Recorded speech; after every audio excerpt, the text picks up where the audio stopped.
Profecias da Grande Tribulação até o triunfo da Igreja. Revelações à beata Ana Maria Taig. Ana Maria Antônia Gesualda nasceu em 29 de maio de 1769, em Siena, mas ainda muito nova, sua família mudou-se para Roma.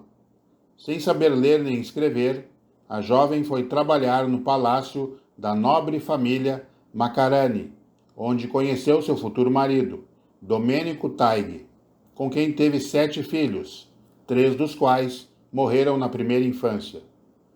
Deus concedeu à beata Ana Maria Taig uma simples e humilde dona de casa e mãe exemplar de muitos filhos, visões e revelações extraordinárias em relação aos perigos que ameaçavam o mundo e a Igreja, acontecimentos futuros e sobre os mistérios da fé. Estas visões e revelações eram feitas por meio da presença de um, entre aspas, sol místico, disco brilhante com as mesmas dimensões do sol distante, mas provido de raios irradiantes, que se projetava a cerca de 12 palmos do seu olho esquerdo e 3 palmos acima de sua cabeça, conservando sempre essa posição. O sol místico lhe apareceu pela primeira vez por volta de 1790, como um disco de fogo, e a acompanhou durante toda a sua vida, tornando-se cada vez mais brilhante ao longo dos anos, e sua natureza lhe foi revelada por Deus, nos seguintes termos: Este é um espelho que eu te mostro, para que conheças o bem e o mal que é praticado. Antes do tempo do triunfo, o Senhor revelou à beata Ana Maria Taig que a iniquidade haveria de avançar com múltiplas tribulações. E é o que estamos, de certa forma, colhendo e passando nesses tempos atuais. Segue. As coisas estariam de tal maneira convulsionadas que o homem já não seria capaz de as pôr em ordem, mas que seu braço onipotente haveria de remediar tudo. Ele me disse que o flagelo da terra tinha sido mitigado, mas não o do céu, que era horrível, espantoso e universal. Que o Senhor não o tinha dado a conhecer nem as almas, por ele mais amadas nessa terra. Que teria chegado inesperadamente e que os ímpios teriam sido destruídos. Que antes desse flagelo todas as almas que na sua época tinham fama de santidade deveriam estar todas sepultadas. Que numerosos milhões de homens deveriam morrer por obra do ferro, uma parte nas guerras, outra parte em conflitos, e outros milhões de morte imprevista, entenda-se que por todo o mundo. Que, em consequência, nações inteiras haveriam de voltar à unidade da Igreja Católica. Muitos turcos, gentios e hebreus hão de se converter de um modo que surpreenderá aos cristãos, que ficarão admirados pelo fervor e observância que mostrarão com sua vida. Numa palavra, ela disse que o Senhor queria purgar o mundo e sua igreja, e para isso ele preparava uma nova safra de almas, que desconhecidas apareceriam para realizar obras grandes e milagres surpreendentes. Ela disse que depois que o Senhor tivesse varrido a terra com guerras, revoluções e outras calamidades, haveria de começar o céu e então teria lugar o fim do dito flagelo, com uma convulsão geral de fenômenos meteorológicos, os mais espantosos e com grande mortalidade. A serva de Deus me disse várias vezes, uma testemunha que conviveu com ela há mais de 30 anos, senhor Natali, que lhe fez ver o misterioso sol e o triunfo universal da nova igreja, de tal maneira grande e surpreendente que ela não podia descrevê-lo. Triste estado do clero e do povo atrai um castigo corretivo. Em inúmeras ocasiões, Deus desvendou a dor que lhe produzia a decadência moral e disciplinar do clero. Por exemplo, em 6 de janeiro de 1817, na igreja da Propaganda Fide, Capela dos Reis Magos, ela ouviu: Todos os sacerdotes deveriam andar de batina. Considera-se com muita superficialidade o que quer dizer sacerdote. Se eles levassem em consideração o que na realidade é um sacerdote e o que quer dizer sacerdote, viveriam como anjos e não como animais. Olha, minha filha, como andam outrora, e contempla-os, observa-os. Assim eu andava com todos os meus apóstolos e discípulos. Olha um pouco agora de que maneira se conduzem em meio ao século. Sacerdotes, prelados, bispos e cardeais.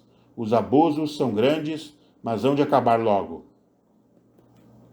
Noutra oportunidade, o Senhor lhe fala: Ó Roma, Roma, habitantes iníquos, que desconheceis o bem que eu vos fiz, vou tomando nota de vossa desobediência e incorrespondência.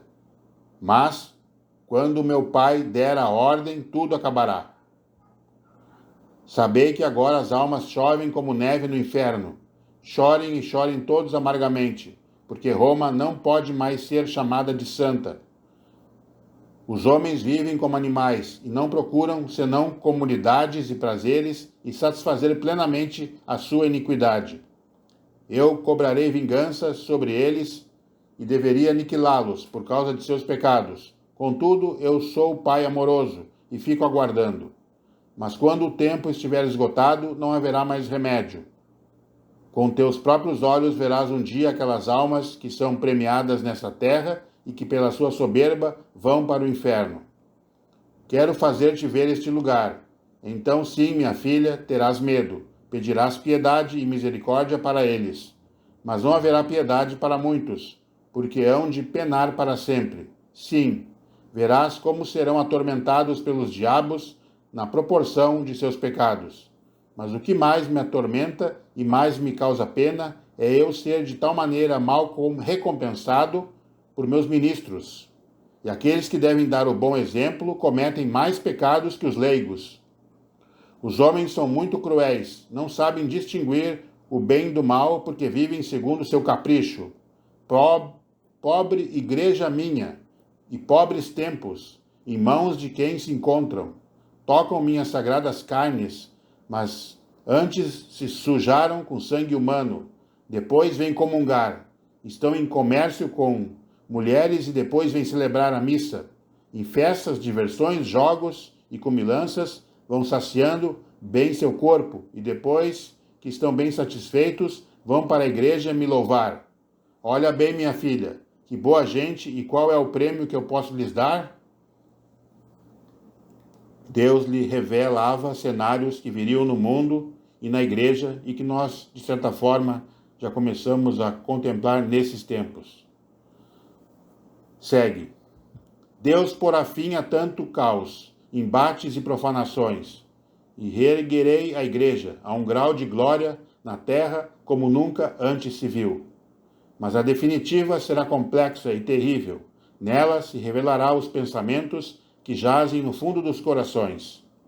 Esses desvendamentos surpreenderiam até os bons pela maldade escondida, inclusive em pessoas tidas como insuspeitas. Também os méritos dos bons humilhados e postos de lado resplandeceriam para a surpresa do mundo que os menosprezava. Em 13 e 17 de novembro de 1816, Monsenhor Natali registrou: Ah, minha filha, se naquele momento funesto e tremendo pudessem vir à tua casa príncipes, cardeais e outros grandes personagens, fariam bem porfiando em fazê-lo. Mas não, quem gozou e se cevou bem, chorará, e quem chorou, gozará e rirá. O castigo não veio, mas há de vir. Deus quer nos punir por causa de nossos pecados. Essa será a última descoberta na qual vai se separar o trigo do joio. Dizei, pois, que tudo que foi visto não foi nada. A terra vai tremer e o céu vai ficar ensanguentado. Tremendos eventos futuros que já estamos vivendo. Somente a progressão aumentará. Segue. Tudo o que está acontecendo não é nada. Antes bem, não é mais do que um sopro. Há o que vai ser definitivo. Então sim chorarão. Pobre igreja, pobres igrejas. Como estão mal cuidadas. Como estão mal administradas. E por quem? se queixa o Senhor. E continua: ai, para dizer toda a verdade, eu quero destruí-las todas, convertê-las em ruínas, não deixar pedra sobre pedra, que da antiga igreja não fique sequer um sinal. Dentro de todas elas há relíquias de meus santos, mas como são tratadas, destruirei. Estou pronto para destruir Roma, mas não ainda, por causa de tantas almas minhas que ali estão. Mas ai, mísera Roma, como acabará? Em que mãos vai cair? Os bons virão comigo, e os perversos acabarão seus dias amargamente, e depois sofrerão eternamente. Minha filha, não estás contente por sofrer para satisfazer minha justiça? Pois bem, eu sou muito ofendido pelos meus ministros. Eles deveriam ser anjos, em vez de anjos, são cloacas do inferno.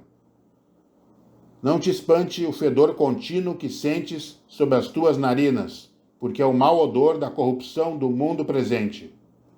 Tudo o sabes porque eu te disse muitas vezes, e volto a repeti-lo: chove almas do inferno como neve e ainda não acabou. O respeito humano leva ao inferno muitos confessores, com todos os seus penitentes, para não dar um remédio amargo ou o mais mínimo desgosto. Morrem tantas almas e vão para a casa do diabo. De quem é a culpa? Sabes de quem é? Quando esses estarão diante do meu tribunal, o que será deles? Por esta razão chove almas no inferno como neve. Vede quantas ruínas há no mundo. Esta é a causa. Em 6 de novembro de 1819, ela vê: olha os tormentos espantosos dos eclesiásticos torturados pelos demônios. Lhe aparece em visão. E continua o Senhor: porque se consagraram a Deus quando não procuravam senão a ambição, o orgulho e a vaidade. As portas do inferno estão abertas. Lúcifer se regozija e seus companheiros festejam. Deixa que essas portas eu as fecharei. Ficará cheia e poucos ficarão. Depois, em 14 de abril de 1830. A paz esteja convosco, meus filhos. Por toda a parte deveis dizer que não só não há paz, mas que os diabos dançam dia e noite e tecem grandes tramas. Apanham em suas redes muitos peixes, cordeiros e ovelhas, e as levam à perdição em grandes quantidades. Eles se abeberam com o fel e com o sangue humano. Em 1832, são lobos sagazes, lobos que devoraram e devoram muitas ovelhas, sugando-lhes o sangue um por um. Se soubessem o que está preparado para eles irremediavelmente. É mais fácil que eu ouça o clamor de um herege do que um desses lobos, tantas vezes lobos quanto são ovelhas, que esses lobos malditos devoraram. Porém o céu, como não atendeu a instantes impetrações dessas almas boas? Por quê?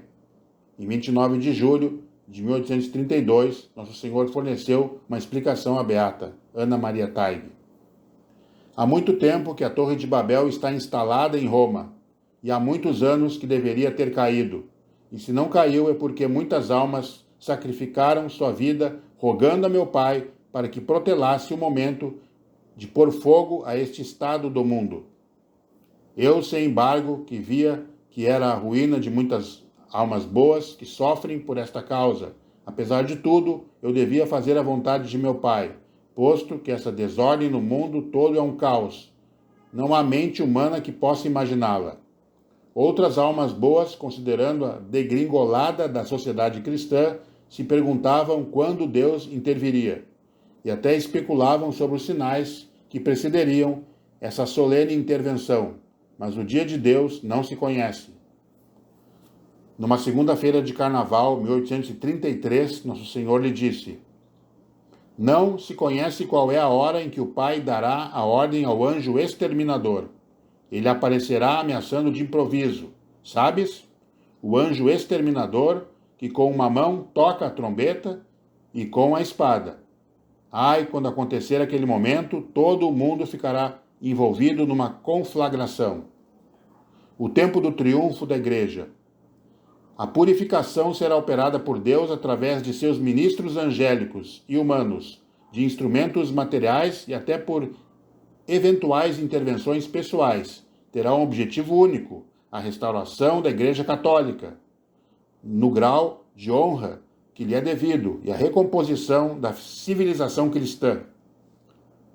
Numa anotação de 18 de fevereiro de 1833, se leu uma de tantas insofismáveis referências a esse tempo do triunfo universal da Igreja.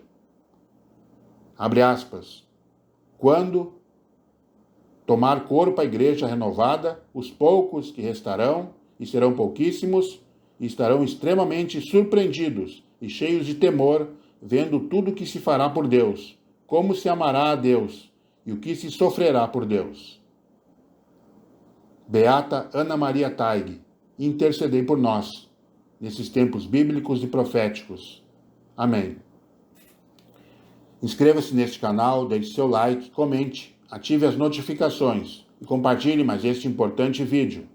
Abraços, paz e bem, e sigamos unidos.